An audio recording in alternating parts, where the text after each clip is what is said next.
કેમ છે? તબિયત સારી છે? બેબી આઈ બોલ, મને તો શોખ લાગ્યો. મને એવું તો કે તાર બાબો જ આવશે. કઈ વાંધો નહીં, નેક્સ્ટ ટાઈમ. મેં મારા વહુને કીધું જ તું કે તાર બેબી આઈ ને એનો સૌથી મોટો શોખ સ્વાતિન લાગશે. બાબો આવ્યો તો તું 5000 એક આફત હે ને? ના બા, એવું નહીં, આ તો અમસ્તું.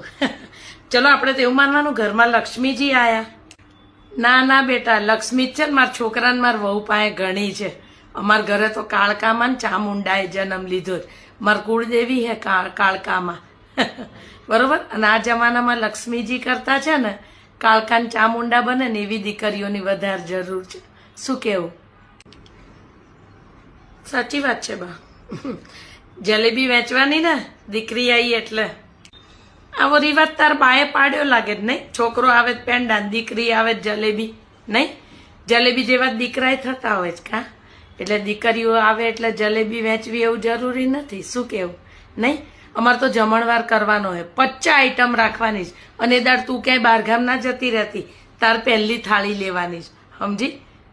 સોરી યાર, પણ તારા સાસુ બહુ તીખા છે યાર, ખરેખર. ના ના બેટા, હું તીખી નથી. અમાર વહુ મોડી પડે છે એટલે માર તીખો સ્વભાવ બતાવવો પડે. હજુ મારે ટ્રેનિંગ બાકી જ માર વહુને. હેલો માય યુટ્યુબ ફેમિલી, તો કેમ છો બધા? તો મારી પોસ્ટ, રીલ્સ અને કોમેડી વિડીયોઝ તમને સારા લાગતા હોય તો પ્લીઝ લાઇક, શેર અને કોમેન્ટ કરીને મારી ચેનલને સબસ્ક્રાઇબ કરજો.